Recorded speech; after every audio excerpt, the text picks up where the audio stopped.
soo paree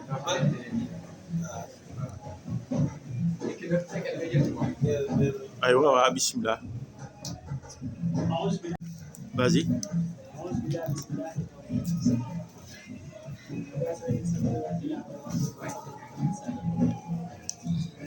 yokkal baat bi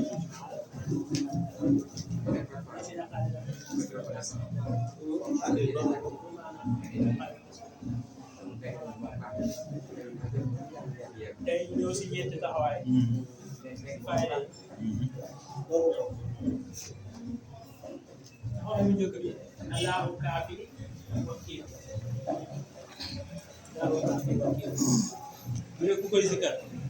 waaw allahu kaafi wakiil soo koy zikar mu ne ñett yi di nga am di nga am yëkkatiku di nga am daraja di nga am aaru kaaraange di nga aaru di nga yëkkatiku di nga am daraja waaw yëpp koy zikar 243 kon bëriwul loolu yëpp incha allah bu ñu si jëlee ñaareelu taxawaay bi Yabasitu 903 wala nga jël 811 ñaari lim soo paree aay bi nga koy tëjee bal ya daaw moom suñu sutaan yi foo koy fay incha allah 41 ñu ne képp ka nga xam ne da nga bëgg si lépp loo nekk muy yokk rek su dee commerçant nga yokk su dee kuy yor ay jur nga day yokk su fekkee téer moom daal lépp loo nekk da nga yokk rek waaw incha allah ngay yokk ba pare da nga si am barke day yokk ànd ak barke waaw mooy yaa baasitu soo paree tëjee ko aaya bi waaw ñetteel taxawaay mu ne da nga def allahu waahidul wahhab kooku 99 nga koy liggéey matin ak soir soo xëyee suba liggéey ko 99 soo su ngoonee nga liggéey ko 99 incha allah sa loxo bi day tooy rek foo toll moom doo ñàkk xaalis sa loxo bi soo ku bëgg loxoom di tooy rek day ko zikar matin ak soir incha allah foo toll sa loxo day tooy rek ñeenteelu taxawaay bi nga uktub suratu Fatiha da ngay bind Fatiha benn yoon salaatu ala nabi waaw salaatu ala nabi bokk na si nag soo bëggee bëgg na gaaw ijaaba mooy bi ngay zikkar nga bind boobu su fekkee salaatu Fatiha ngay zikkar nga bind boobu su fekkee salaatu ala nabi wala sallallahu ala muhammad wala sallallahu alayhi booy zikkar rek parce que dañ ne ni mag ñi nee lépp li nga xam ne yaa ngi koy zikkar mu sax si yow rek sooy bind nga bindee loolu mooy gën a gaaw am ijaaba waaw kon nga bind Fatiha benn yoon salaatu ala nabi benn yoon soo paree nga teg sa xunóot ñetti yoon te xunóot bi nag bu góor bu jigéen bu ngul ngaana loolu lañ koy bindee ñetti yoon waaw soo paree def ko saafara waaw utal zam-zam nag soo ko mënee bindee nag zafaraan wala maa wér wala daa nga bañ ko bindee bi kii parce que comme lu ñuy naan la lu ñuy naan la day dox si ku feebar ak xunóot xunóot nga bind ko 3 façons waaw nga bind ko bu góor bu jigéen bu mënu ngaan ba pare nag bindee ko zam-zam wala zafaraan wala daa ndax lu ñuy naan la incha allah képp kam dafa feebar su koy naan yàlla dina ko yëkkati waaw ñu ne daal feebar bu dul feebar kii daal la faj waaw képp ku feebar bindal ko lii mu koy naan incha allah yàlla na ko may jàmm mu delluwaat si sago reprendre ko tuuti rek waaw kon waaw dama ne taxawaay bi njëkk ngay zikkar kii zikkar la allahu kaafi wakiilu moom ngay zikkar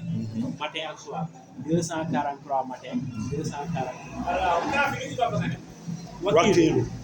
wakiilu incha allah di nga am daraja di nga aaru di nga am kaaraange waaw ku koy zikkar ñett yooyu di nga am di nga am kaaraange di nga am daraja di nga am kaaraange waaw kaaraange daraja ak yokkute waaw leer na ma jàll ñaareel si taxawaay bi dama ne yaa baasi moom ngay zikkar 903 wala nga jël 811 soo paree aay bi nga koy tëjee bal yadaahu mabsuutataani yunfiqu kayfa yashaaw foofu rek ngay yem nga def ko 41 ñu ne képp ku koy zikar lépp loo nekk da nga si yokk rek soo dee chauffeur da ngay am ay oto rek si yokk soo dee ku yor ay jur yi dañuy yokk rek soo dee téer day yokk rek ubbi fii ak lii ubbi fële lépp loo nekk daal day yokk ba pare day am barke day yokk ba pare yàlla barkeel waaw ñetteelu taxawaay ma ne woon allahu wahidul wahab moom ngay zikar 99 matin 99 soir képp ku bëgg loxoom du tooy foo toll di am xaalis ngeen zikar bi ñeenteel taxawaay ma ne da ngay bind faatiha benn yoon salaatu ala nabi benn yoon soo paree nga bind xulóot ñetti xulóot bu góor bu jigéen bu góonu ngaana expliquer lu góor lu jigéen bu góor ngaana mooy lan bu góor mooy ba nga xamee ne ni xulóot ñëwee day am tomb am maas am shadd am yëpp bu jigéen mooy day am tomb kese du am maas bu ngunu ngaana nga du am tomb du am maas yax yeey ñëw rek waaw nga bindee ko zafaran am na sax ñu naan dañ koy séparer la waaw ñaari façon mais ba soo bindee ba léegi am na ñoo xam ne ñuy séparer araf yi boo tamit waaw noonu la mais am na ñoo xam dañ koy bind sans tombe sans masse rek parce que waaw original moom loolu d'accord waaw su ko defee nag nga bindee ko zafaran wala zam-zam wala kii wala maa wér soo paree nga def si zam-zam jox ko kii feebar bu koy naan incha allah su fekkee tànk bu koy naan dina delluwaat say itte ndax ci faa ñu kii daal bépp feebar day fay incha allah kon ñu ngi noonu wax naa leer kon yàlla si yàlla def fàtte adaa mo si adaa mo so di jiw sëñ Bay